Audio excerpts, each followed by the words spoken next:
मित्रों, आप सभी लगातार हमारे जो वीडियोज़ हैं उनको देखते रहते हैं और ऐसा कोई दिन नहीं जाता जब उन वीडियो के नीचे आपके बहुत सारे संदेश हमें ना मिलते हों, बहुत सारी ईमेल्स आपकी ना रहती हों, आपकी बहुत सारी जिज्ञासाएं रहती हैं और हम कहते हैं कि हाँ, उन जिज्ञासाओं को गुरुजी के सामने रखेंगे, उनको शांत कराएंगे।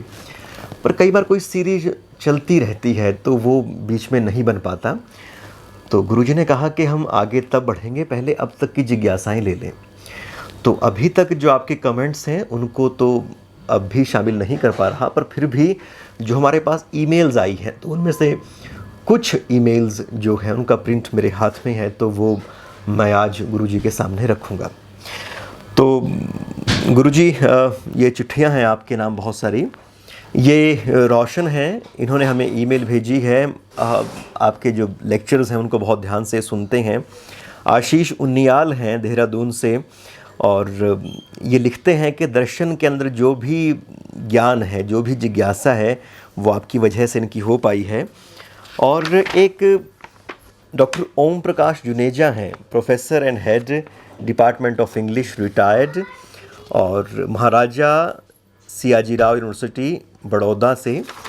इन्होंने एक बहुत खूबसूरत सी ईमेल भेजी है और सांख्य दर्शन पर उन्होंने लिखा है कि जिस तरह से लोग इसको बहुत मुश्किल बना देते हैं, तो जो गुरुजी के जो लेक्चर्स हैं उनको सुने तो बहुत आसानी से समझ में आता है। और इसके अलावा जो गुरुजी अपनी बात बताते वक्त जो इम्पार्शल रहते हैं, उसकी आपने तारीफ़ भेजी है। और एक जो ईमेल है हमारे सामने वो है हरि प्रकाश जी की। ये सेक्रेटरी हैं विश्व समन्वय संघ के। तो आपने 21 अगस्त को एक प्रोग्राम था आपके यहाँ पर काका साहेब कालेलकर जी के विषय में। आप चाहते थे कि गुरुजी उस प्रोग्राम में बोलते, पर मैं भी उन दिनों व्यस्त था, तो आपकी इस ईमेल को बाद में देख पाया। पर आपका बहुत आभार, आपने इस लायक समझा। एक अमित शर्मा जी हैं, इनकी ईमेल आई है और ये बहुत सारे जो हमारे कार्यक्रम हैं उनको लगातार देखते रहते हैं। इसके अलावा पाही रॉय है, ये भी हमारे जो वीडियोज़ हैं वो देखती रहती हैं। भावना बहल हैं हमारी बहन वाराणसी से, और ये भी जो वीडियोज़ हैं वो देखती रहती हैं और संस्कृत में ख़ास तरह की जिज्ञासा इनकी हुई है। और इसके अलावा उपेंद्र कुमार साहू छत्तीसगढ़ से हैं, और आप इन सब वीडियोज़ की बहुत तारीफ़ हमें भेज रहे हैं। इसके अलावा संजय शर्मा हैं दिल्ली से, तो आप तो हमारे दोस्त हैं, तो आप यहाँ गुरुजी से मिलने आए भी हैं। और इसके अलावा सचिन गौतम हैं सहारनपुर से, और आप चाहते हैं कि आप गुरुजी से मिलने आएँ, तो मैंने आपकी जो गुजारिश थी गुरुजी के सामने रखी थी। तो जब भी ये कोविड की बीमारी ख़त्म होती है या कम होती है तो आप कभी भी आएँ, आपका स्वागत रहेगा। और इसके अलावा सुदीक्षा जोशी हैं जो अपने दादाजी मनोहर चौरे की तरफ से हमें ये ईमेल लिख रही हैं। और चौरे जी एक बहुत सीनियर व्यक्ति हैं, 81 वर्ष इनकी उम्र है और फ़िलहाल ये मुंबई में रह रहे हैं, तो ये सारे प्रोग्राम्स देखते हैं। और इसके अलावा रोहित शर्मा हैं जो के सुंदरकांड हैं, जो उसके ऊपर हमारी जो सीरीज़ रही है वाल्मीकि रामायण के ऊपर और तुलसी रामायण के ऊपर, आपने वो देखी है। तो आपने पूछा है कि क्या गीता प्रेस गोरखपुर की किताब सही रहेगी, तो गुरुजी से मैंने पूछा तो गुरुजी ने कहा कि हाँ, वो एक सही संस्करण है। इसके अलावा संदीप वशिष्ठ जी हैं, और ये लिखते हैं कि इनके जो अंकल थे वो REC regional engineering college Kurukshetra का जो रहा उसमें प्रोफेसर रहे, केमिस्ट्री डिपार्टमेंट के हेड भी वो रहे, पर उनका कभी गुरुजी से मिलना ना हुआ, तो कभी वो आएंगे तो गुरुजी से मिलना वो चाहेंगे। और आगे आपके कुछ यहाँ पर प्रश्न हैं। हिंदुस्तान में जो सूफीज़्म है, सूफ़ी जो लोग आए वो कैसे आए, और उसके बारे में कुछ आप बताएं। अभी हम इसके बारे में विस्तार से बात करेंगे, अभी नहीं, क्योंकि अभी हम क्रिश्चियनिटी का काम कर रहे हैं। और जब हम इस्लाम पर आएंगे तो इस्लाम में 3 तरीके हैं भगवान की को प्राप्त करने के लिए या उच्चतम पद प्राप्त करने के लिए। एक को कहते हैं शरीयत, एक को कहते हैं तरीक़त और एक को कहते हैं मार्फत। शरीयत वाले वो लोग जो हैं जो बहुत कर्मकांडी हैं, पजामा इतना ऊंचा होना चाहिए तो इतना ही होगा, टोपी ऐसी गोल होनी चाहिए, तो ये जो शरीयत वाले हैं ये शरीयत को मानते हैं। और जो तरीक़त वाले हैं वो कुरान शरीफ में जो चीज़ें दी हुई हैं उनको तो मानते हैं, शरीयत को कहते हैं सुन्नत को, कि सुन्नत को कोई मानो या ना मानो ज़रूरी नहीं है। लेकिन जो मार्फत को मानने वाले हैं वो इन पाखंड से बिल्कुल दूर हो जाते हैं, एक कर्म कांड को बिल्कुल दूर कर देते हैं। वो कहते हैं भगवान को प्राप्त करने का एक ही तरीका है, वो है प्रेम, उसको कहते हैं ये इश्क। तो सारे आपके सूफियों के साहित्य में इश्क पर इतना लिखा हुआ है, इश्क पर इतना लिखा हुआ है, बेखतर कूद पड़ा आतिश नमरूद में इश्क। नमरूद एक राजा था, बड़ा जालिम था, अत्याचारी था। उसने उनको बुलाया, एक सूफ़ी थे, वो बड़ा भगवान के भक्त अपने थे, तो उसने उनको बुलाया। उसने कहा कोई करिश्मा दिखाओ, कोई माजज़ा कहते हैं उसको, माजज़ा दिखाओ, नहीं तो तुम झूठे हो, मैं तुम्हें मार दूँगा। उसने कहा हम तो सीधे भगवान का प्रेम करना जानते हैं, दुनिया से प्रेम करना जानते हैं, पशुओं से प्रेम करते हैं, मनुष्यों से प्रेम करते हैं, सारे जगत में प्रेम ही प्रेम सारा, हमारे पास कोई चमत्कार नहीं है। तो उसने कहा कि एक चमत्कार मैं बना रहा हूँ, करके दिखाओ तो तुम पे विश्वास करूँगा, नहीं तो तुम्हारी गर्दन कटवा दूँगा। तो उन्होंने कहा जी बताओ क्या करना है। उन्होंने कहा मैं आग लगा रहा हूँ, उस आग में तुम जिंदा निकल आए तो मैं समझूंगा तुम भगवान के भक्त हो, नहीं तो ढोंग समझूंगा। तो नमरूद ने वो आग लगाई। अब ये क्या किया इन्होंने, जिन सूफ़ी को बुलाया था तो इनके मन में भगवान का सच्चा प्रेम था, इश्क। इन्होंने भगवान को याद किया एकदम, और याद करके क्या किया कि बेखतर, अब जैसे हम अपने यहाँ कहते हैं भक्त लोगों को कि वो कहते हैं कि मेरी जो डोरी तेरे हाथ, या मेरा कुछ नुकसान हुआ तो क्या मेरा क्या बिगड़े, जो बिगड़े सो तेरा नाथ, मेरा क्या बिगड़े। तो सूफियों ने यही कहा कि बदनाम तो तू होगा, मैं थोड़ी बदनाम होऊंगा, मैं तो तुझसे प्रेम करता हूँ। तो बेखतर कूद पड़ा आतिश नमरूद में इश्क, भगवान का इश्क था, भगवान से प्रेम था। उन्होंने बेखतर होकर के नाम लिया भगवान का और आग में कूद गए। और क्या हुआ, जैसे ही आग में कूदे वो आग जो थी गुलजार बन गई। वाह। तो अक्ल है, ये जो तरीक़त वाले हैं जो अक्ल से काम करते हैं कि ये काम करो, तो अक्ल है मैं तमाशाए रवे। अक्ल आज तक हैरान हो रही है, तर्क सोच रहा है कि ये आग गुलजार कैसे बन गई। क्या बात है। तो कहते ये सूफियों ने, तो सूफियों पर हम जब भी बात करेंगे, जब हम इस्लाम के ऊपर बात करेंगे, जब हम इस्लाम में आएंगे तो तीनों पे बात करेंगे, तरीक़त पे भी बात करेंगे, शरीयत पे भी बात करेंगे, और मार्फत पे ज़्यादा बात करेंगे सूफियों पर। जी अच्छा गुरुजी, एक जो ये संदीप वशिष्ठ जी हैं, इन्होंने लिखा है कि ये बेसिकली रेवाड़ी के हैं। अच्छा अच्छा। और अभी ये कई बरस से 6 साल से मॉरिशस में रहते हैं। अच्छा। और इनकी जो इंडियन माइथोलॉजी है, योगीज़ हैं, साधु हैं, इन सब के ऊपर इनकी गहरी आस्था है और उस तरह का साहित्य ये पढ़ते हैं। ठीक है। अच्छा गुरुजी, इन्होंने आपकी जो ओशो के जो संस्मरण थे, आपने बताया था किस तरह से आप ओशो से मिले, तो इन्होंने जानना चाहा कि क्या कुछ और भी ऐसे लोग होंगे जिनसे आप मिले हों, तो उनके कोई संस्मरण आप बताएं। तो उसके अंदर तो यही निवेदन है कि जैसे जैसे गुरुजी मेरे सामने उनका जिक्र करते रहेंगे तो उसको विस्तार से मैं रिकॉर्ड करता रहूँगा। एक गुरुजी इन्होंने पूछा है कि जो जे कृष्णमूर्ति जी हैं, हाँ, उनके बारे में आपके क्या अनुभव हैं, उनके बारे में आप क्या कहना चाहेंगे? अब आजकल चूँकि हम इस्लाम पर, उस पर क्रिश्चियनिटी पे बता रहे हैं, इसके बाद हमारे पास इस्लाम आएगा, लेकिन बीच में अगर मौका लगेगा तो हम जे कृष्णमूर्ति की सारी फ़िलॉसफी को, क्योंकि बड़ी आधुनिक काल में केसी भट्टाचार्य, जे कृष्णमूर्ति, टैगोर, इनकी फ़िलॉसफी मॉडर्न फ़िलॉसफी में बहुत ऊंची है। टैगोर का तो गीतांजलि बहुत ऊंची है। दुनिया में सबसे पहले इंडियन को किसी को नोबेल प्राइज़ मिला तो गीतांजलि को ही मिला।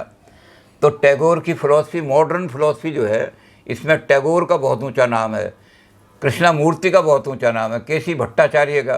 केसी भट्टाचार्य की जो फ़िलॉसफी है वो तो ज़रा वेदांत की तरफ बहुत गहरी हो गई है, लेकिन कृष्णमूर्ति जी की फ़िलॉसफी में, और उसके साथ जब तक उनकी फ़िलॉसफी के साथ उनकी थ्योरी ऑफ एजुकेशन न पढ़ो तब तक वो अधूरी रहती है। क्योंकि उनका ये भी कहना है कि मैंने फ़िलॉसफी तो दे दी है, लेकिन ये फ़िलॉसफी कोई बौद्धिक विलास नहीं है कि आपने बुद्धि को बड़ा आनंद आ गया। ये जीवन में उतारने की बात है, इसलिए मैं शिक्षा नीति भी साथ में दूंगा, जिसके द्वारा ये मेरी फिलॉसफी लोगों के। तो जय कृष्णमूर्ति ने एक बहुत बड़ी अच्छी शिक्षा दर्शन भी दिया है उन्होंने। अच्छा। तो हम जब इसके बाद हम नए फिलोसफर्स पर आ जाएंगे, क्योंकि वेस्टर्न फिलोसफी का नए फिलोसफर पर बहुत प्रभाव है। तो हम वेस्टर्न फिलोसफी का प्रभाव लेके नए ज़माने में 20वीं सदी के और 19वीं सदी, अब जैसे विवेकानंद हैं, टैगोर हैं, कृष्णमूर्ति हैं, इन पर, राधा कृष्णन पे भी हम आ तो सकते हैं, लेकिन राधा कृष्णन प्योर वेदांती हैं, जो शंकर का वेदांत है। हाँ, तो यानी कि वेदांत को पढ़ लो या राधा कृष्ण को पढ़ लो, एक ही बात है। तो शंकर को पढ़ लो या राधा कृष्णन को पढ़ लो, राधा कृष्णन ने वही शंकर की बात अंग्रेजी टर्मिनोलॉजी में कह दी है। जी। तो कोई अलग से उनका दर्शन नहीं है, इसलिए जो जिनके नए दर्शन है अपने, उन पर हम बात करेंगे जब हम भारतीय, जब मॉडर्न फिलोसफी पे और आएंगे। संदीप जी, इतना दूर से आप लगातार हमसे जुड़े रहते हैं, तो आपका ही बहुत बहुत आभार। और आप किस चिट्ठी के बहाने एक नई ब्रांच हमारे सामने और खुल गई। अब गुरुजी के सामने हम इस तरह के सारे टॉपिक रखेंगे और आप यकीन जानिए आने वाले दिनों में ये चीज़ें सामने आती रहेंगी। एक गुरुजी, ये जो ईमेल आई है डॉक्टर अश्विनी कुमार जी की आई है। अच्छा अच्छा। और इन्होंने आपसे बात भी की होगी फ़ोन पे। हाँ। और इन्होंने मुझे लिखा है काफ़ी एक ज़ोर दे के कि आपके लिए पद्मश्री की कोशिश करें। इनकी एक अपनी श्रद्धा है आपको लेके, तो आपका जो प्यार है वो झलकता है इस तरह से। और ये हमारे जितने भी कार्यक्रम हैं उनको सुनते हैं। अच्छा। और ये पंजाब पटियाला से हैं और ये रिटायर्ड प्रिंसिपल हैं गवर्नमेंट कॉलेज से। अच्छा अच्छा जी, ठीक है। और एक गुरुजी, एक हमारे ये देखने वाले हैं, प्रतीक हैं साथी हमारे, तो ये भी हमारी जो वो है वीडियोज़ हैं उनकी वो तारीफ़ करते हैं। और इन्होंने पूछा है गुरुजी कि जैनिज़्म में, जैन दर्शन में तत्वार्थ थ्योरी क्या है। वो तो शायद हमने बात कर ली है, तत्व दर्शन के ऊपर तो बात कर चुके हैं। तो आप, अगर आपने, मुझे लगता है कि जो ये मेल डाली है हमें, उस वीडियो को देखने से पहले डाली है, उसके बाद तो हमने इसके ऊपर बात कर चुके हैं। जैन दर्शन पे जो बहुत तत्व हैं सारे जैन दर्शन के, वो तत्व दर्शन पे हमने बात कर लिए कौन कौन से तत्व हैं। उसमें जो मुख्य जो तत्व है जिस पे हमने बात बहुत विस्तार से की है, वो पुद्गल है उनका, यानी अजीव, जीव के अलावा अजीव जो है, ये पुद्गल कैसे कार्मिक पुद्गल का रूप लेकर के, जैसे हमारे मन में मैटर जो है, मैटर की तरफ मैटीरियलिटी, ये मैटर की बात नहीं करते, ये मैटीरियलिटी की बात करते हैं। तो हमारे मन में कुर्सी नहीं घुसेगी, हमारे हृदय में कुर्सी नहीं घुसेगी, लेकिन कुर्सित तो हमारे मन में घुस जाएगा। ये कुर्सी का जो धारणा है कि मैं कुर्सी को पदेश कर लूँ, मुझे कुर्सी मिलनी चाहिए, मुझे सोफ़ा मिलना चाहिए मुझे, तो ये पुद्गल जो है, कार्मिक पुद्गल जब हमारी आत्मा में घुस जाता है तो तभी हमारा बंधन हो जाता है, हम बन जाते हैं, उसमें पुद्गल चिपक जाता है। ये एक बार अगर पहुंच जाए पुद्गल, तो पुद्गल तत्व को समझना बहुत ज़रूरी है। फिर इसको आत्मा में से कैसे छुटाएं, संवर के द्वारा, निर्जरा के द्वारा कैसे छुटाएं, क्योंकि बंध से जब ही हम मुक्त हो सकते हैं। तो इस पर हमने बहुत विस्तार से बात कर ली है। अगर कोई विशेष चीज़ ऐसी होगी जिस पर अगर दोबारा आपने पूछना होगा, तो दोबारा थोड़े 5-10 मिनट के लिए हमारे जो हमारे बहुत बड़ा काम कर रहे हैं, ये सारा काम करने का ये देख लेंगे और फिर आपकी जिज्ञासा को पूरा कर देंगे। अच्छा गुरुजी, एक ना एक लंबी चौड़ी ईमेल आई है एक। हाँ। और ये सन्नी कुमार हैं। अच्छा। तो मैं चाहता हूँ कि एक बार इसको, ईमेल को आप अपने आप से देख लें। तो यहाँ से इन्होंने लिखना शुरू किया है। ये तो विकास के नाम, ये विकास के, डियर विकास। हाँ, मतलब आगे आपको, I want to ask Guruji about the basic philosophy of Sankhya Darshan, that school of Mahaguru Kapil as thought as Prakriti-vadi. He speaks about Prakriti Purusha, but don't said a word about the Brahma. है जी? हाँ, परम पुरुष जी। He said, in my view, that if one wants to be liberate, then he only needs to define the relation between Prakriti and Purusha in his dualism. He said that above task is enough to be liberate, and there is no need to know or define the Supreme. If one understands the relationship of Prakriti Purusha, then automatically the Brahma get defined. My doubt is below. Modern philosopher, especially Western, describe Kapil dualism against the Brahma. That is my view. His dualism is the most simple and abstract matter to know the Brahma. Consider the example. If there is a basket full of some grapes, Purusha, berries, Prakriti, jewel, the Brahma. All grapes, berries and jewel are mixed in the basket. If one wants to screen them individually, then as we know that the jewel, the Brahma, is singular but very difficult to be defined. So Muni Kapil said that screen the grapes and berries out of basket, then the jewel remain in basket and defined. My doubt is that if my approach to Kapil dualism right, or I should not include the Brahma in his dualism. That is I asked Guruji. I am sending. It contains some misspelling. चलो कोई नहीं. जी गुरुजी, तो ये इनका सवाल है गुरुजी। ऐसा है कि भारतीय दर्शन में वेद की एक बात कही गई है। वेद ने कहा एकम सत्य विप्रा बहुधा वदंती।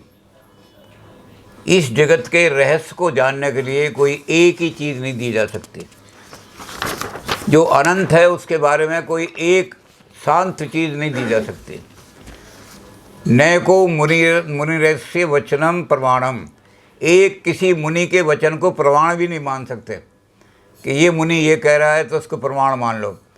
तो इसलिए उन्होंने कहा फिर क्या करें कि वादे वादे जायते तत्व ज्ञान। अगर तत्व को समझना है तो वाद डिस्कस डिस्कस डिस्कस वादे वादे डिस्कशन करो डिस्कशन करो डिस्कशन करो। Only then you shall reach.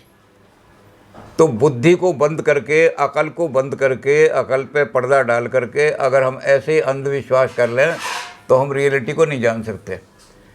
तो इसलिए विप्रा बहुधा वदंती। तो विप्र जो थे वो अपने अपने ढंग से एक्सप्लेन करने की कोशिश करते हैं। Why this world is here and why we are here, what is the purpose of our life. अब मेन चीज़ ये है कि इस दुनिया को हमने एक्सप्लेन करना है। पाश्चात्य दर्शन में प्लेटो ने क्या किया कि इस दुनिया को एक्सप्लेन करने के लिए उसने एक आइडियाज़ की दुनिया बनाई, कॉन्सेप्ट की दुनिया बनाई। और उन्होंने कहा कि कॉन्सेप्ट एक है दुनिया के अंदर, उसकी परछाई बहुत सारी पड़ती है। जैसे कुर्सी का कंसेप्ट तो एक है, लेकिन जब उसकी परछाई पड़ती है तो सारी इम्पैक्ट है। कोई कुर्सी ऐसी है जिसको हम आराम कुर्सी कहते हैं, कोई कुर्सी ऐसी है जो लोहे की है, कोई कुर्सी ऐसी है जो प्लास्टिक की है सब कुर्सी, लेकिन कोई भी कुर्सी उस परफेक्ट की बराबर नहीं पहुंच सकती। तो लोगों ने, उसके शिष्य ने, एरिस्टोटल ने कहा कि प्लेटो को कहा गया था कि एक्सप्लेन दिस वर्ल्ड, ये दुनिया कहाँ से आई और इस दुनिया को किसने बनाया और ये दुनिया क्या है। तो he was requested by the masses to explain this world. लेकिन उन्होंने इस वर्ल्ड को एक्सप्लेन करने के लिए एक और वर्ल्ड बना दी और उसका सहारा लेके इस वर्ल्ड को एक्सप्लेन करने लगे।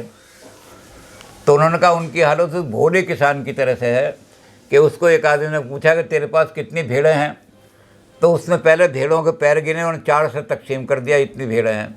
वो भेड़ें गिन लेता बजाय पैर के। तो एक चीज़ को समझने के लिए लोगों ने तरह तरह से उसको व्याख्या करने की कोशिश की है। अब ये जो कपिल हैं ये कहते हैं कि इस संसार को एक्सप्लेन करने के लिए दो ही तत्वों से काम चल सकता है और किसी तीसरे तत्व की ज़रूरत नहीं है। प्रकृति जो है वो सर्वगर्भा है। ना सतो विद्यते भावो, ना भावो विद्यते सता। इसको साइंस सारी मानती है। एक्स निहिलो निहिल फिट, from nothing only nothing can come out, there must be something.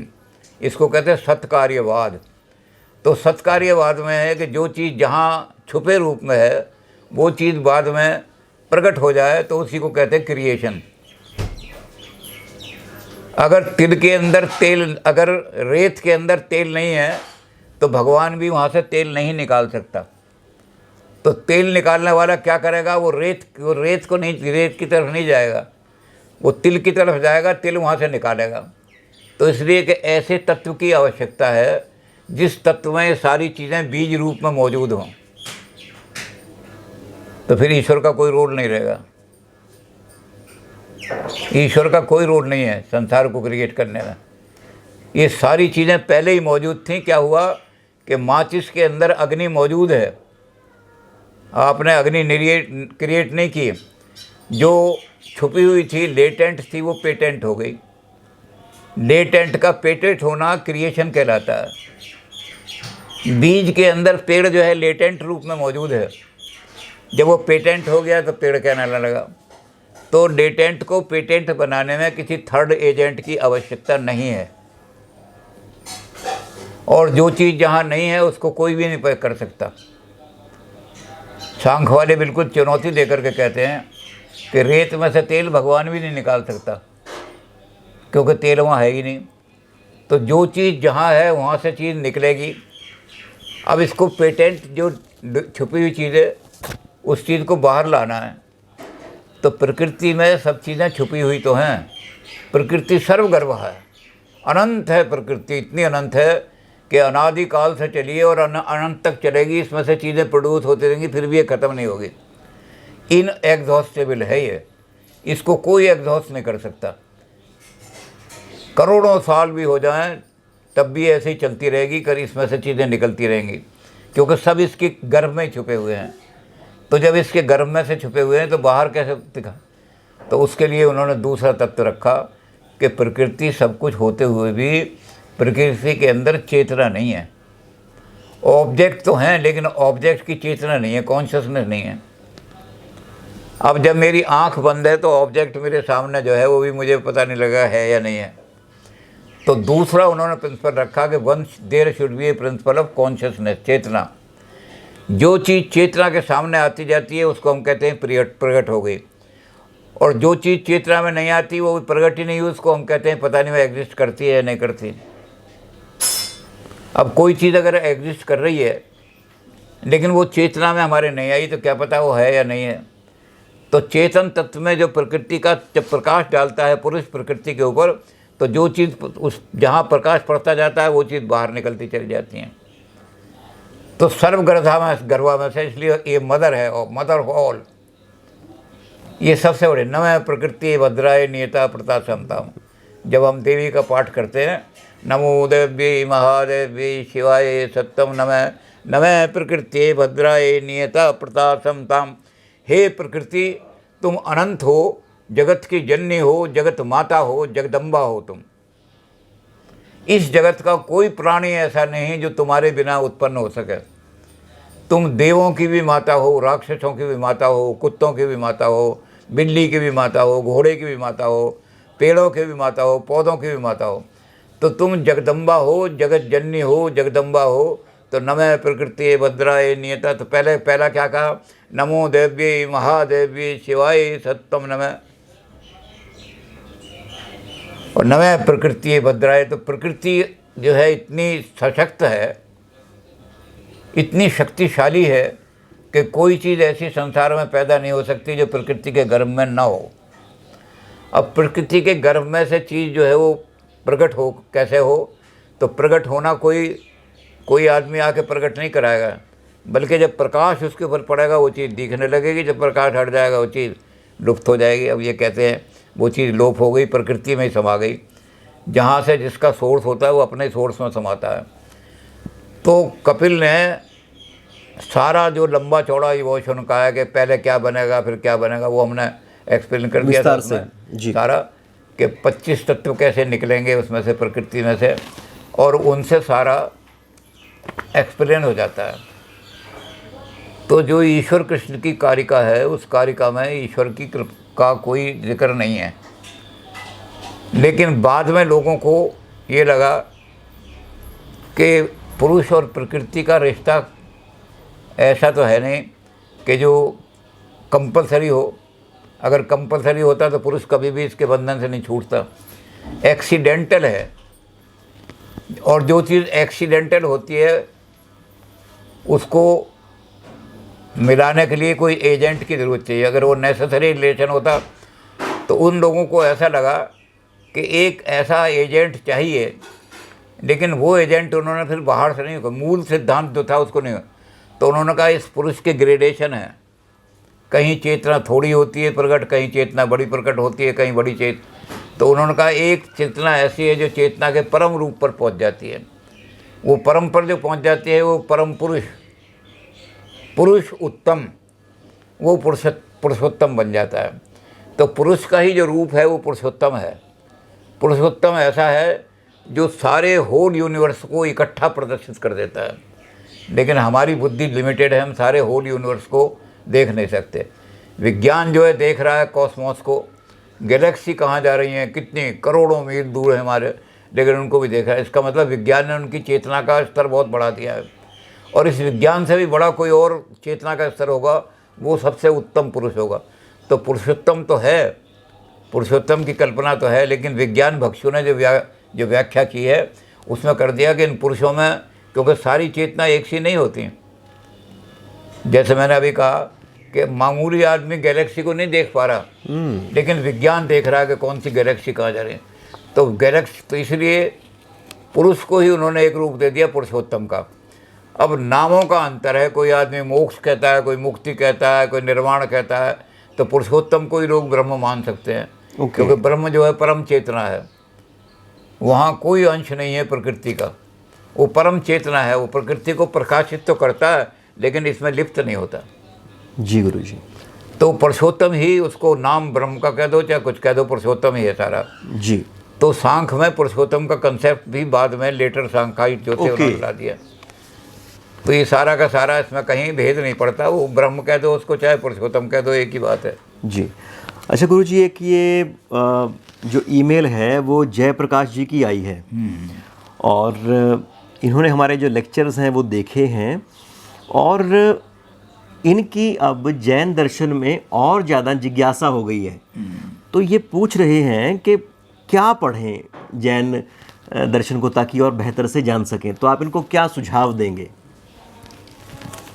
Jain दर्शन ने बहुत साहित्य निर्माण किया है, और वो साहित्य, क्योंकि जैनियों ने एक एक चीज़ को, जब हम जैन दर्शन पढ़ रहे थे कि जैनियों ने बताया कि इसके 34 पाप ऐसे जिनसे बचना चाहिए, 108। तो उनके यहाँ क्योंकि समय थोड़ा था, 34 पढ़ने लगते तो आधा घंटा निकल जाता। जो जैन धर्म पर बहुत किताबें हैं, मूल पढ़ने हो तो बड़ा मुश्किल है, क्योंकि मूल तो हैं सारे अर्धमागधी में, प्राकृत भाषा में है। 12 के 12 आगम जो हैं वो सब प्राकृत भाषा में ही हैं।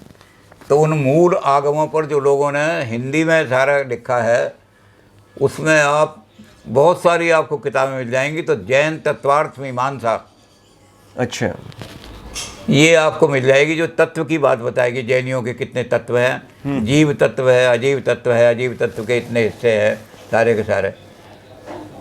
मोहनलाल जो हैं, आप मोहनलाल जी की किताब पढ़ोगे तो जैन आचार पर उन्होंने किताब बहुत अच्छी लिखी है। जैन जो हैं वो ज़्यादा से ज़्यादा अपने आचार पर बोझ देते हैं, क्योंकि बिना आचार को सुधारे हुए आप निर्जर और संवरा और निर्जरा को नहीं कर सकते। संवरा में तो है कि गंदे पानी का जो नाला आ रहा है, बहाव आ रहा है, वो आकर के टैंक में गिर रहा है, और निर्जरा में है कि जो आके गिर चुका है उसको आपने निकालना है, टोटी खोलनी है। अब टोटी खोलने के लिए इन्होंने सारा वर्णन किया है, ये डिसिप्लिन करो, ये चीज़ करो।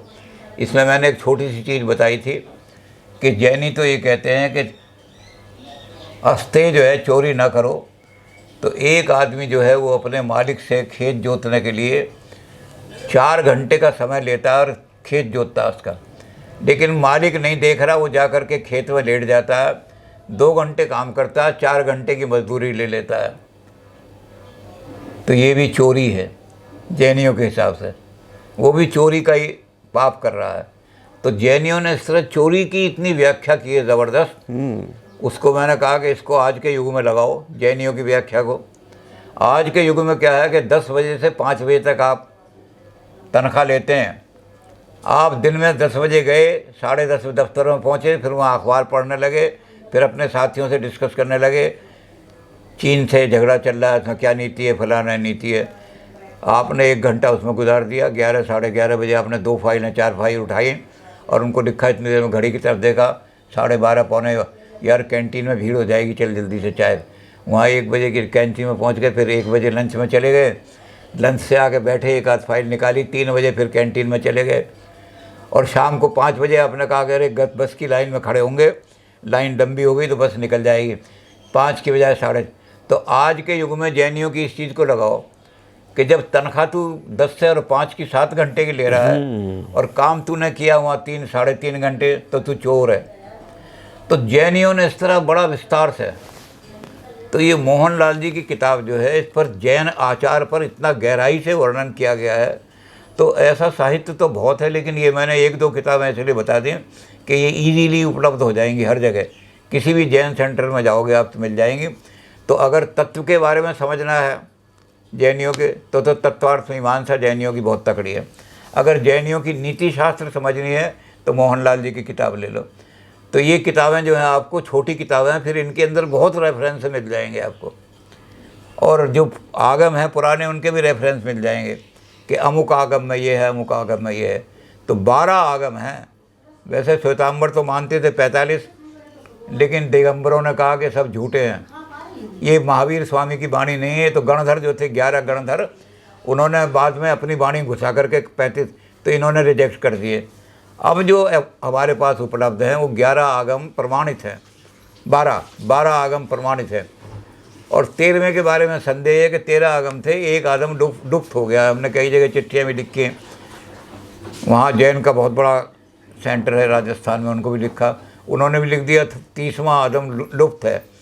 तो वो लुप्त जो है उसका पता नहीं, लेकिन क्या होगा, लेकिन रेफरेंसेस में कहीं मिल जाएगा उसका भी कहीं जी। तो आप 2 किताबें तो शुरू की ले लो, बेसिक किताबें, उसमें बहुत आगे का किताब, क्योंकि जैनियों ने बड़ा साहित्य रचा है और एक एक चीज़ को बड़ी बारीकी से एक्सप्लेन किया है। अस्तेय क्या है, अपरिग्रह क्या है, इस चीज़ को सारे को। जी गुरु। तो आशा है आपको अपनी जो जिज्ञासा है उसका समाधान हुआ होगा। और दोस्तों, हमारा इन चिट्ठियों को पढ़ने के पीछे एक मकसद ये भी रहता है कि जो हमारे एक दर्शक की, एक मित्र की, एक श्रोता की जो जिज्ञासा है, शायद आपकी भी वैसी रहती हो, तो सबको एक साझा समाधान उसका मिल जाता है। हमारे कई जो सुनने वाले हैं उन्होंने मोक्ष के ऊपर पूछा है कि हमारा जो भारतीय दर्शन है उसमें मोक्ष की क्या अवधारणाएं हैं, उसको अलग अलग नाम से जानते हैं, तो क्या उनमें कोई भेद भी रहता है? तो उसके बारे में कुछ बताएं। भारतीय दर्शन में, चाहे वो आस्तिक दर्शन हो चाहे नास्तिक दर्शन हो, एक 4 वाक को छोड़ करके बाकी सब जो हैं वो कहते हैं जीवन का अंतिम लक्ष्य जो है वो मोक्ष है। इसके नाम अलग अलग दर्शन वालों ने अलग अलग रख लिए हैं। किसी ने इसको कहा मुक्ति है, न्याय वाले जो मुक्ति कहते हैं इसको, बौद्ध जो है इसको निर्वाण कहते हैं, जैन धर्म वाले भी इसको निर्माण भी कहते हैं, मुक्ति भी कहते हैं, दोनों शब्द प्रयोग कर रहे हैं। तो अलग अलग दर्शनों ने नाम चाहे बदल कर दिए, लेकिन कंसेप्ट ये है कि ये संसार जो है इम्परफेक्ट है और इस इम्परफेक्ट संसार में परिसीमन है, हर चीज़ की सीमा है और ये परिसीमन ही दुखों का कारण है। मैं खाना खाता हूँ बहुत बढ़िया, किसी आदमी ने रसमलाई मेरे सामने ला कर रखी, मैंने कभी रसमलाई खाई नहीं थी, उसकी रबड़ी जो है इतनी बढ़िया, मैंने खाई। 1 और 2 खाने के बाद उस आदमी ने कहा आप खाओगे तो पेट में तकलीफ़ हो जाएगी। तो मुझे बड़ा दुख हुआ, परिसीमन, ये पता मुझे आगे मिलेगी या नहीं मिलेगी। ये दुख जो एक तो वंचना का दुख होता है कि आगे मिले या ना मिले, इसलिए जितना खा सकूं खा लूं, लेकिन खा नहीं सकता। और जब खा रहा हूं तो ये रहता है इसको खाते खाते बीमार ना हो जाऊं कहीं मैं, तो ज़्यादा खा लिया बीमार हो जाऊँ। तो खाने का जो एन्जॉयमेंट है वो भी इनकम्प्लीट रह जाता है कि इतनी बढ़िया चीज़ मैं खा रहा हूँ, मेरा हाथ रोक दिया। तो सारे संसार के अंदर जो परिसीमन है, हमारी जो सीमा है हर फील्ड में, अब मैं अपने घर तक ही सीमित हूँ। तो कल मैं बीमार हो गया, कोई पड़ोसी पानी देने नहीं आएगा मुझे, तो मैं दुख से तड़पता रहूँगा। और मेरी सीमा टूट गई, पड़ोसियों वगैरह से हट गई, तो कल मैं अगर बीमार भी हो गया तो 10 आदमी आकर कोई पानी देगा, कोई दूध देगा, कोई अस्पताल ले जाएगा, कोई दवाई लेगा। तो परिसीमन जितना टूटता जाता है, सीमा जितनी बड़ी होती चली जाती है, उतना ही हमारे दुख कम होते चले जाते हैं। तो एक समय ऐसा आता है जिसको हम कहते हैं दुखों की आत्यंतिक निवृत्ति। थोड़ी देर के लिए तो हम नहीं बता सकते हैं इसको। उर्दू में कहा है कि हयात, एक आदमी ने पूछा कि तू शराब क्यों पीता है? तो उसने जवाब बड़ा अच्छा दिया कि हयात नारे जहन्नुम में जब झुलसती हो। मेरा जीवन इतना दुखी है जैसे नरक की आग में झुलस रहा है। नारे जहन्नुम, नरक की आग। तो हयात नारे जहन्नुम में जब झुलसती हो तो करार कुछ तो मिले, आर्जी करार से। थोड़ी देर के लिए मैं शराब पी लूँगा तो कुछ तो मुझे चैन मिल जाएगा। तो इन्होंने कहा कि जो गुरु नानक ने कहा था बाबर को, बाबर ने कहा कि बाबा तू ये ढपरियाँ बजाता फिरता है, भजन गाता फिरता है, यहाँ मेरे पास बैठ। मेरे पास शुद्ध वाइन जो ईरान से बन के आई है, सच्चे अंगूरों की शराब है, ये पी तू मस्त हो जाएगा। तो गुरु नानक जी कहने लगे मेरे पास इससे बढ़िया शराब है। तो बाबर कहने लगा तेरे पास क्या शराब है? ईरान से अच्छी शराब तो कहीं नहीं होती। उसने कहा तेरी शराब होता, तू कह रहा कि ये जो है तेरी भांग धतूरा और अफीम उतर जाए प्रभात। तू भांग खा ले तो 2 घंटे में उतर जाएगी, धतूरा खाएगा तो 6 घंटे में उतर जाएगा, और अफीम खाएगा तो 12 घंटे में उतर जाएगा। तो दिन निकले तक सब उतर जाएंगे, कोई सा नशा कर ले।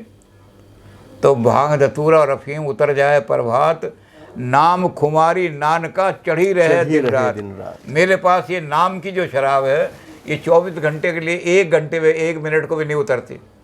तो वो बड़ा आश्चर्य में पड़ गया, वो कौन सी शराब है? नाम खुमारी, भगवान का नाम जो है सारा।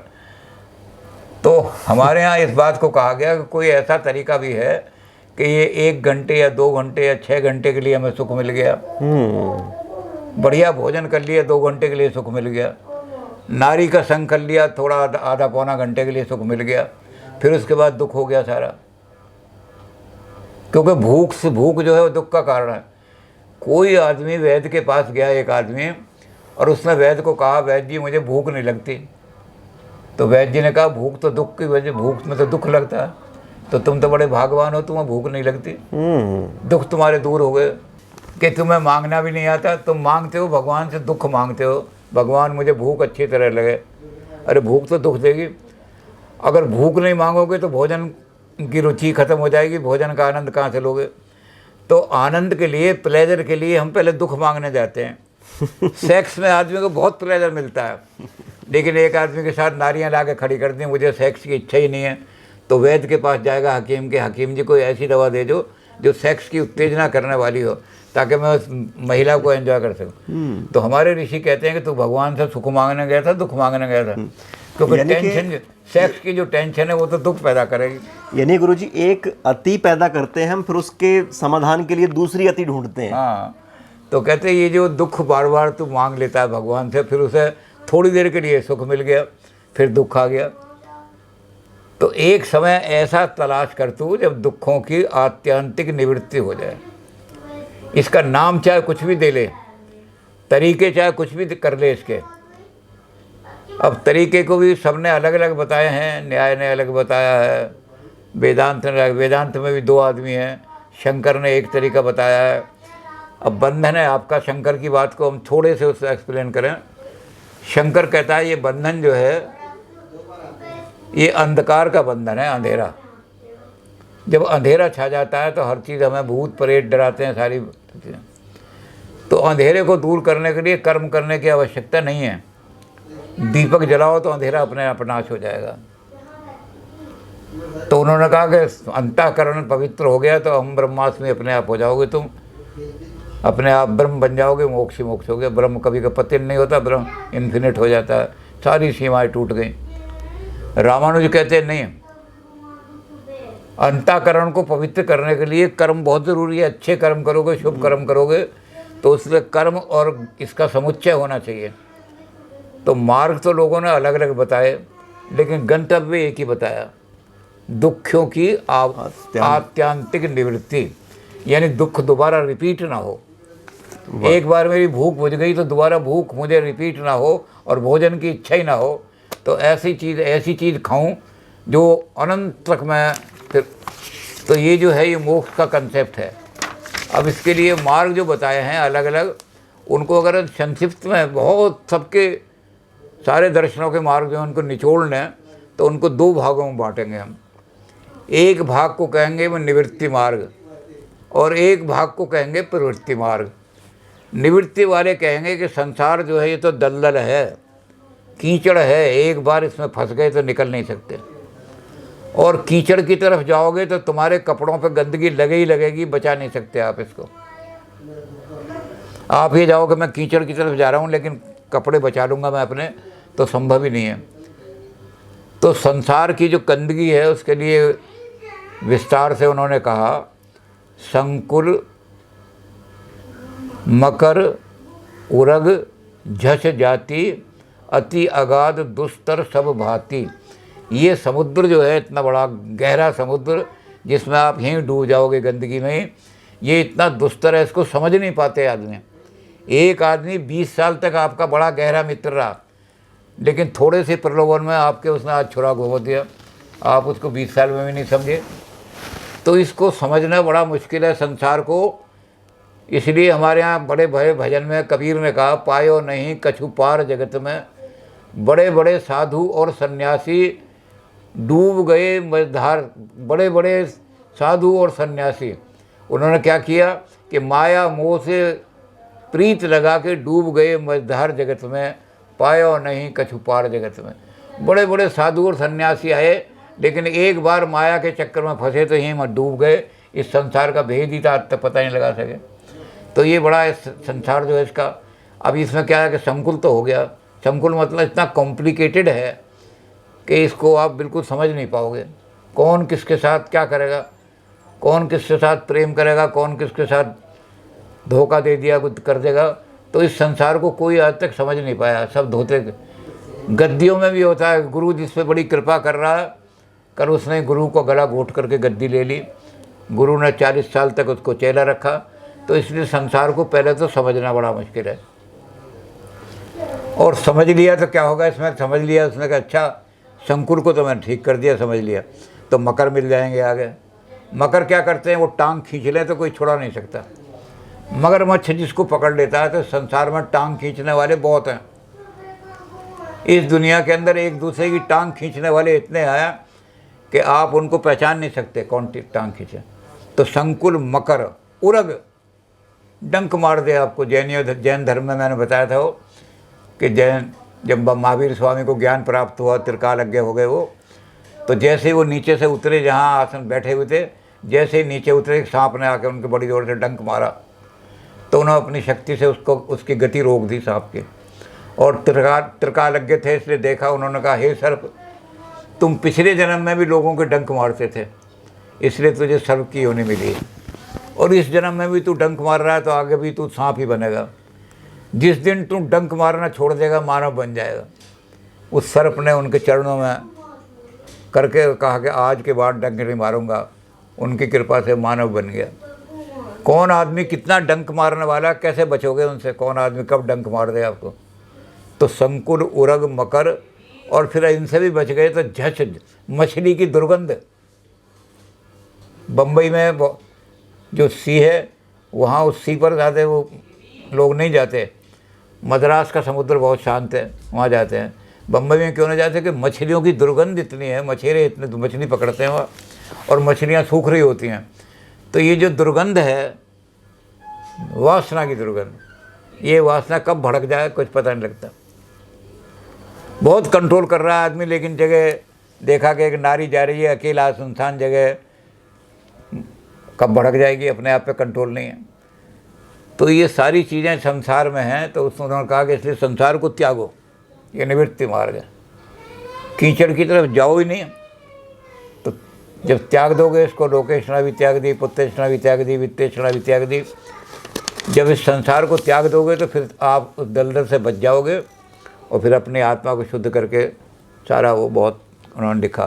तो एक तो है निवृत्ति मार्ग और दूसरा है जो हमारा प्रवृत्ति मार्ग। प्रवृत्ति मार्ग वाले कहते हैं कि जब तुम इस दुनिया में आए थे तो 3 ऋण तुम्हारे ऊपर हैं, कर्जा। अगर उन कर्जों को निपटाए बिना जाओगे तो जिससे कर्जा लिया है वो पकड़ के फिर खींच लेगा। तो जब तक उन ऋणों को चुकाओगे नहीं तुम, तो कैसे चुकाओगे? उन्होंने कहा कि इसके लिए एक तरीका है। पहला ऋण है आपका पितृ ऋण। ये माँ बाप ने शरीर दिया है, इस शरीर का दुरुपयोग ना हो, ये शरीर माँ बाप के काम आए, सेवा के। तो ये जो ऋण है माँ बाप का उतारने के लिए क्या करोगे? अब उत्तम प्रजाएं उत्पन्न करके प्रतिज्ञा करोगे विवाह करके कि अब मैं एक भी बच्चा मेरा दुराचारी नहीं निकलेगा, उत्तम प्रजाएं उत्पन्न करके मैं पितरों का नाम ऊंचा कर दूंगा, तो पितृ ऋण मेरा चुका जाएगा। अगर एक भी बच्चे ने नाम डुबो दिया तो ऋण पूरा नहीं हुआ, दोबारा आना पड़ेगा दुनिया में। तो पितृ ऋण चुकाने का तरीका क्या है कि ऐसी संतान पैदा करो जो बाबा दादा का नाम ऊंचा कर दे। फिर पितृ ऋण के बाद आपके पास क्या हो गया? फिर ऋषियों का ऋण है आपके पास। अब ये ऋषियों का ऋण जो है वो गुरु का ऋण, ये बड़ा मुश्किल है चुकाना। ऐसे ही आपको सारे देव ऋण है। देवता वो हैं जो आपको दे रहे हैं और आपसे ले नहीं रहे कुछ भी। एक किसान जो खेत में गेहूं पैदा कर रहा है लेकिन आपसे लेने नहीं आता कुछ भी वो, तो उसके प्रति भी हमारा कोई कर्तव्य है वो पूरा करें। देव ऋण वो हैं जिनको हम देखते नहीं और वो हमें कुछ हमारे लिए दे रहे हैं काम। तो जब तक इन तीनों का ऋण नहीं, उसके भी बहुत तरीके लिखे हैं कैसे ऋण का पूरा। तो जब तक ऋण, इसलिए गृहस्थ बनाओ, गृहस्थ आश्रम में रहो, संतान अच्छी उत्पन्न करो, जो दूसरे लोग हैं उन सबको जो जिसको देना है वहाँ से देवो सारा। तो इसलिए उन्होंने कर दिया स्वे से कर्मण्य अभिरता, जो जो काम तुम्हें सौंपा गया है या तुमने अपनी इच्छा से लिया है उसको बोझ समझ के नहीं, अभिरत होकर के कि मैं अपना ऋण चुका रहा हूँ, ये भगवान मुझे मुक्त कर देगा कर्जे से, तो फिर दुनिया में नहीं आना पड़ेगा, दुखों की दुनिया में। तो 3 तरीके जो प्रवृत्ति मार्ग वालों ने बताए कि आप ये तीनों ऋण दे जाओ, पूरा करो। ये ऋण जब ही चुका सकते हो जब आप गृहस्थ धर्म पालन करो, तब आपका मोक्ष हो जाएगा। तब आपका मोक्ष हो जाएगा। यानी कि दोनों मार्ग तो रास्ते अलग अलग हैं, लेकिन मोक्ष वही है कि दुखों की आत्यंतिक निवृत्ति। जी गुरुजी। अच्छा एक गुरुजी, एक हमारे एक और मित्र हैं, उन्होंने अष्टावक्र गीता के ऊपर पूछा है। हाँ, तो ये किस तरह की गीता है? अष्टावक्र जी बहुत विद्वान आदमी थे। संसार के अंदर जो गार्गी थीं, महाविदुषी गार्गी, वो कहती थीं कि औरत को अगर पर्दा करना चाहिए तो पुरुष से पर्दा करना चाहिए। मुसलमान भी यही कहते हैं। मुसलमान जो हैं वो इसी बात को मानते हैं, गार्गी वाली बात को, कि शेख साहब भी तो पर्दे के कुछ हामी नहीं। शेख साहब जो कहते थे वो पर्दे की हिमायत नहीं कर रहे थे पर्दा। तो मुफ्त में कॉलेज के लड़के उनसे बदजन हो गए। कॉलेज के लड़कों ने पत्थर मारने शुरू कर दिए, क्या पर्दे की बात करता है, औरतों को पर्दे में रखना चाहता है। तो कहते हैं लड़के उनकी बात समझे नहीं। शेख साहब भी पर्दे की प्रथा की कोई समर्थन नहीं कर रहे थे। वो शेख साहब भी तो पर्दे के कोई हामी नहीं, मुफ्त में कॉलेज के लड़के उनसे बदजन हो गए। वाद में फरमा दिया था धर्म उपदेश, वाद माने धर्म उपदेश, तो वाद में फरमा दिया था कल उन्होंने साफ साफ।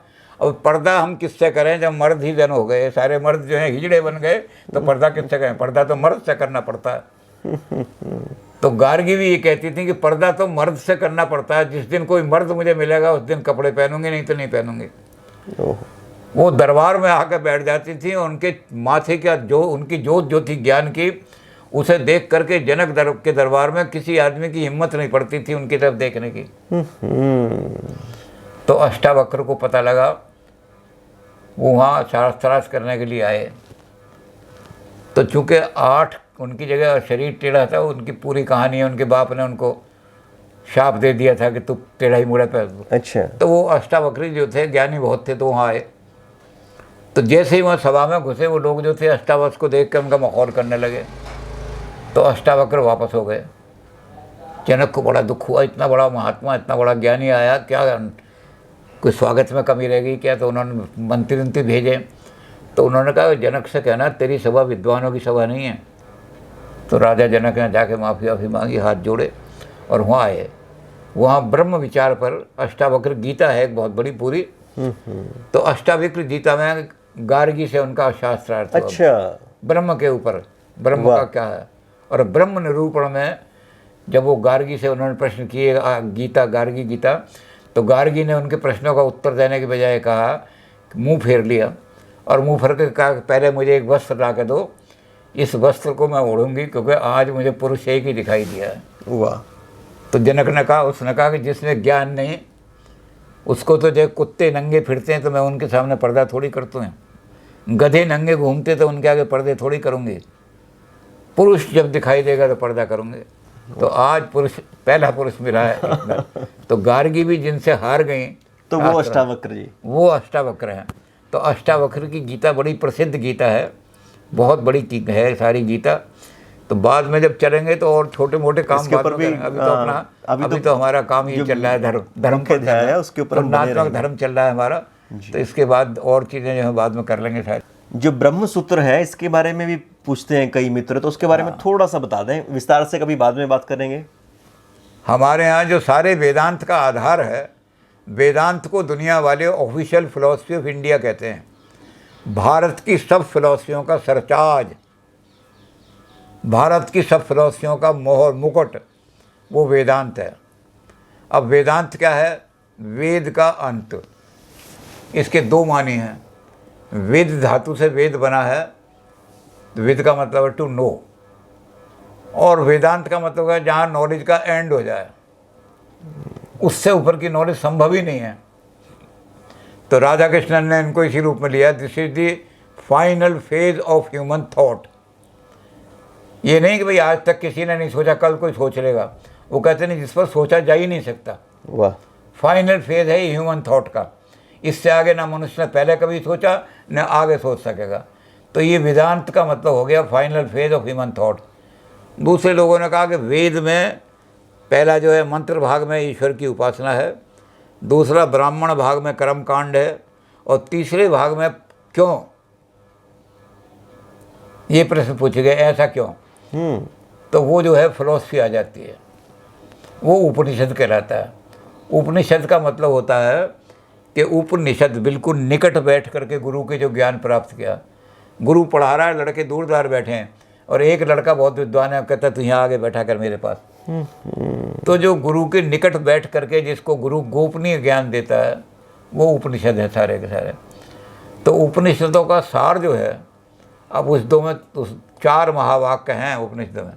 महावाक्य उसे कहते हैं जिसमें ब्रह्म की और आत्मा की एकता दिखाई गई हो। तो 4 महावाक्य हैं हमारे चारों वेद में, एक ऋग्वेद में, एक सामवेद में, एक यजुर्वेद में, एक अथर्ववेद में। तो चारों महावाक्य को उपनिषदों में निचोड़ दिया।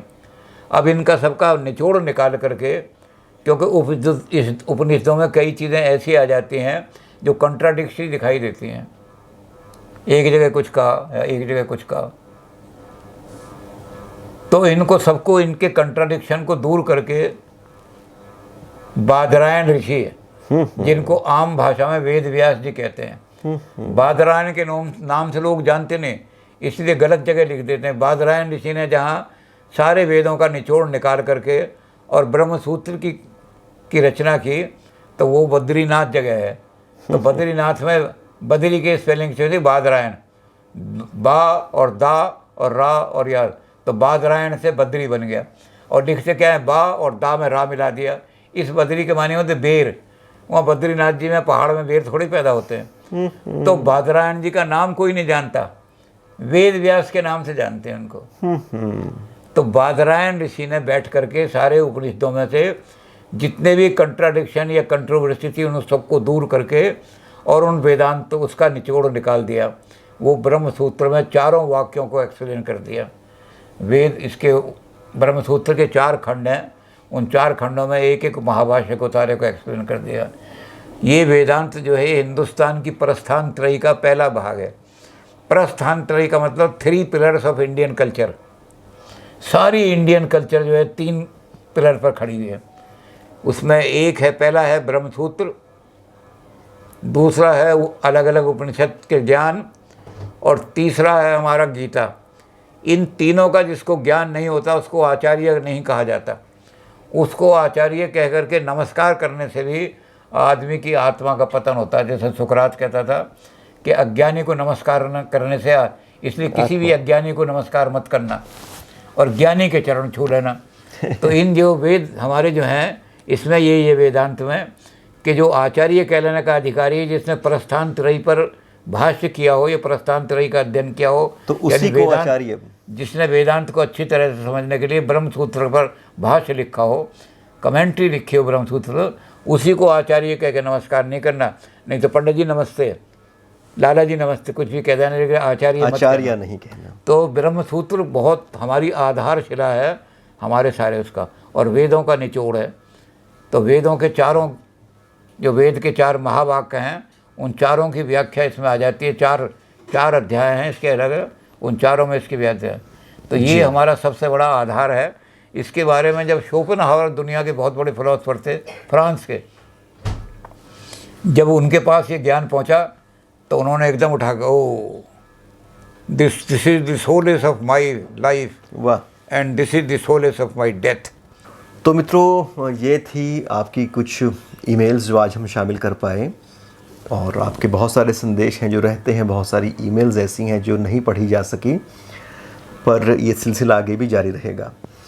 तो जो भी आपके टॉपिक्स हैं, उन्हीं के अंदर से कोई ना कोई एक नया टॉपिक निकलता है, मैं गुरुजी के सामने रखता हूँ और एक नई सीरीज़ शुरू हो जाती है। तो आप ऐसे ही जुड़े रहिएगा। अब एक बार फिर से मैं आपके और गुरुजी के बीच में से हटता हूँ, और आज की हमारी जो सीरीज़ जो हमारी चली हुई है क्रिश्चियनिटी के ऊपर, उसका जो अंतिम हिस्सा है उसको आज रिकॉर्ड करते हैं।